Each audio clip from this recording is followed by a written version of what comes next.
I'm going to scoot on down to the other end of the couch. So, Peter, you can take my place on the hot cushion. Today, I'm going to discuss your fantasy football not on the hot cushion? Wow. and follow that up with some questions. So please keep in mind that I'm going to be very direct, to the point, and brutally honest, and the questions are not necessarily going to be easy. Is that okay? Yeah. Well, before we get into the meat of this potato, I'd like to ask just a few things about you. So first introduction question, how long do you take to make a draft pick when you have one of two players that you love at the same position on the board at the same time and you're dead set for both of them? How long do you sweat over that decision? Like just same position, I can't decide between Juju and Odell Beckham, for example. Yeah, well, that's what I'm saying. So let's say you hit this thing. Pretty much instantaneously. Like you're not one of those people who sweats over it, like, because that's the question, right? Like if you got these two guys and it's your 1A and your 1B and they're both there for you and you didn't expect it, is it you take your full 8-hour shot clock, or is it one that you just know and you pick? Not in that situation. I know this is meant to be fast, but like you're essentially describing, I think they're both good players. I can't separate them out, and therefore I just like whichever one feels better, take over. Like I've got nothing. That's what that situation is. Yeah. I don't know how. I like them both. So whichever one I click on, I'm like, you kind of. It's like that. It's like Solomon's choice. Right? Like when you're put on this clock, it's like, okay, I'll take Juju. Well, maybe, and if you have a well maybe, then just take the other guy. If it's a positional switch, and I don't know if to switch over to running back, like that takes me a little. That might sweat out. It's like, well, I get a good running back come the next round or whatever. That can make me sweat. But if it's the same, if it's two players I value equally, and it's not some sort of league setting or, then yeah, it's pretty much you kind of know where your bias sits, so I just take that one.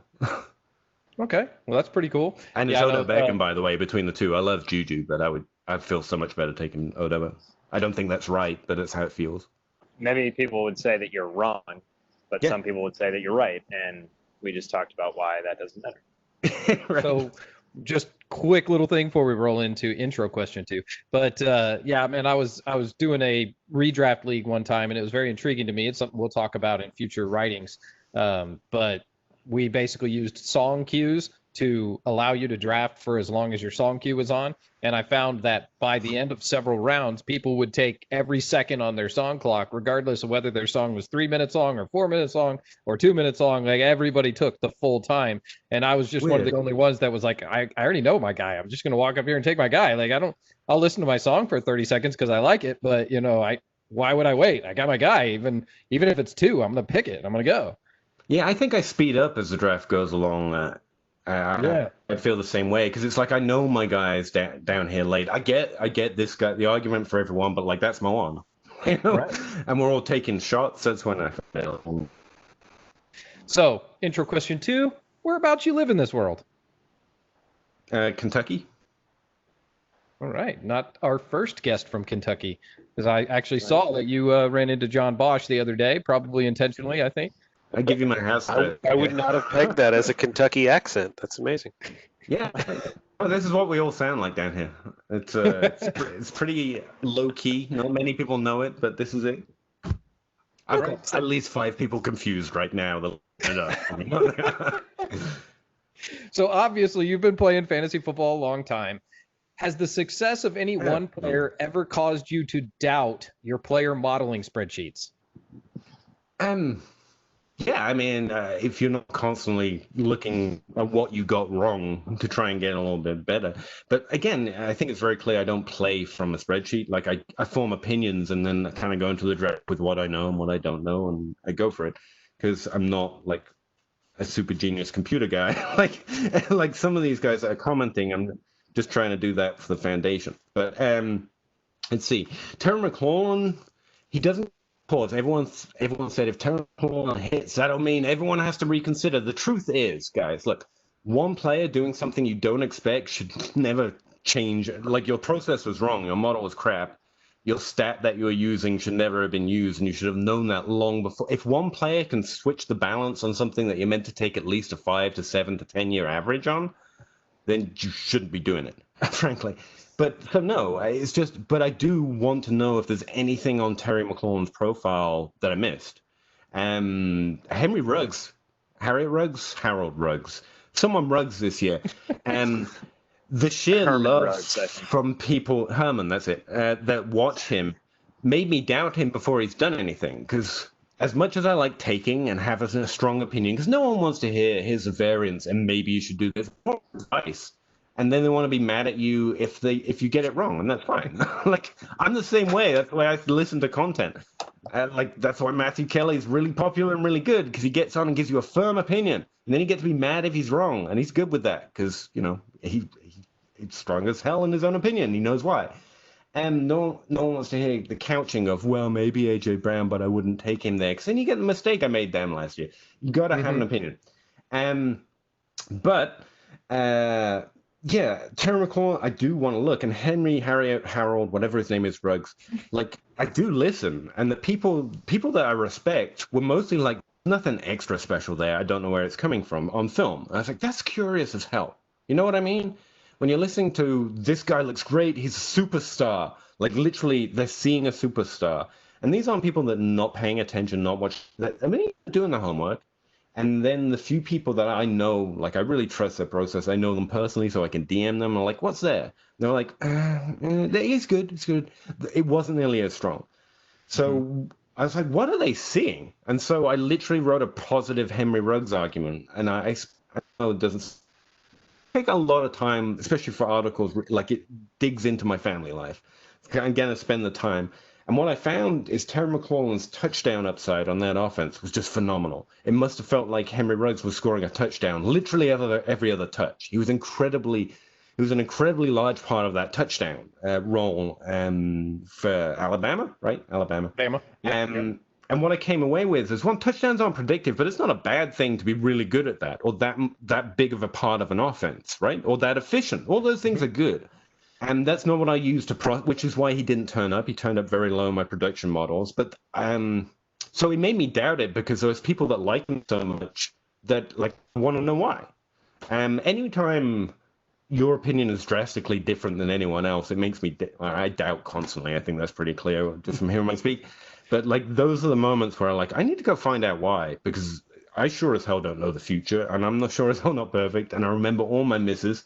And N'Keal Harry sucked last year, and that's as good as a promise as I can make with a production profile. So you kind of got to be humble, not on Twitter, obviously.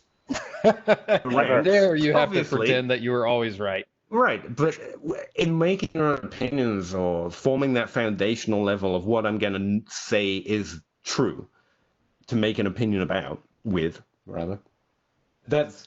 constantly doubting. And so people that especially when someone like Travis May he's going to want me to couch this, because no matter how I say it, he's going to be like, no, I'm not, because he's like this. You can't catch him like that. But he is he likes Michael Pittman, I think, more than he thinks the consensus likes it. I think he would be fine with that. But I don't see much there. But that makes me doubt, so I go look more. And this answer was way too long. I could have just said that. Anytime there are a lot of opinions that are stronger than mine in the opposite direction, I doubt and go look for why. So every time, anytime, all the players. Well, that's still a good answer, and I've only got 2 more intro questions before we get into the hard-hitting analysis. I am a beer guy, but I also appreciate meads and ciders. So I have to ask you, what is your favorite cider? I don't know. I have a favorite, so I'm just going to say Strongbow, because that's the only brand name I know. All right, well, that works. That's an easy answer. So the final intro question, what is your favorite thing about Australian fantasy football? Australian fantasy football? That it's in Australia. I like the captain earns double points. It's kind of like rugby, so it's a little bit weird. I also like it when people get fish hooked. It's fun. So, Right. Now it is time for hard-hitting analysis and drama-laden questions. Are you ready? Yes. Question number 1. Peter, you once lived in England before deciding to make the U.S. your new home. It appears as though this decision was made after graduation from college. I am an engineer by college degree, and in that program we learned to make good assumptions. So I assume that you celebrated too heavily upon graduation, then, in a drunken booking of your return flight to the UK, made a reservation for the University of Kentucky instead of the United Kingdom. Embarrassed by your mistake, you have lived in Kentucky ever since. Who led the NFL in rushing yards in Week 7 of the 2004 NFL season? 2004? No idea. Yes. Adrian Peterson. That would be Amon Green of the Green Bay Packers with 163 yards on only 15 carries against my Dallas Cowboys. Unfortunate. I just wasn't sure if you were a perfect stat memorization guy and could pick something out of almost 20 years ago. Not at all, no. The good thing is you're not supposed to get these right. So if you get them right, you win. Like the spreadsheet nerd that he's been referring to is you, Kyle. Right. He and I are spirit animals, aka regular people, and that we have a process, and then we go in and act as people in drafts. No, I'm a robot. No, but for real though, I have a terrible memory. I have to make notes. Every pocket I own has got a note that I no longer know what it's about, like milk. Did I need to get milk? Did someone want milk? Or did I like that got milk ad? I don't know, but I wrote it down. So yeah, my notes have gotten a little more detailed. So the movie Memento is basically me. Yeah, basically me. That's how I live my life. Yeah. Awesome. Question number 2. Peter, you are a fan of metrics and other new terms that I am not sure of their exact meaning. Breakout age for me was about 13, but the pimples were mostly gone by 18. My physics for engineers professor was a college dominator who caused many students to switch majors to something easier like psychology. The Spark was guilty for causing many wasted hours of leisure due to games of Halo. In what year was the Atari game Breakout released? So the Atari game Breakout. Honestly, no idea. 1974. Ooh, that is really close. 1976. Half point. Nice. Yeah, we'll give him a half point. I mean, he got in the right decade within a couple of years. I like it. He had the Sega brand going too, so. Right? And the Scott Fishbowl Sega shirt. Yep. All right, question number 3. I recently compared the DLF Dynasty rankings and noticed a few irregularities between everyone on today's podcast. Jeremy has Russell Wilson coming off the board in the late second round, while Peter, you have him as a top 10 startup pick. Mitch Trubisky is ranked outside of the top 32 at the position for Jeremy and as a QB2 for Peter. Jeremy didn't even bother ranking Kyle Allen, and that is just mean. Mean is an average set of numbers. Who is the running back 1 on my DLF rankings? Saquon Barkley. Oh, I don't rank at DLF. That's kind of That's awkward. a trick question. Nice. Oh, man, that's mean. But anyway, nope, so you're wrong. I don't have any rankings. So question number 4. Peter, you have a recognizable voice in the podcast industry and have been providing valuable commentary for years. Despite this success, you have never fared well in the Scott Fish Bowl. It is possible that if you ended up in a division with a better toy, like the kite, maybe you would soar to new heights. Excel is a powerful tool that you use to create projection spreadsheets. If you spent your 20s between the sheets and life limped along at subsonic speeds, what would you be? No idea.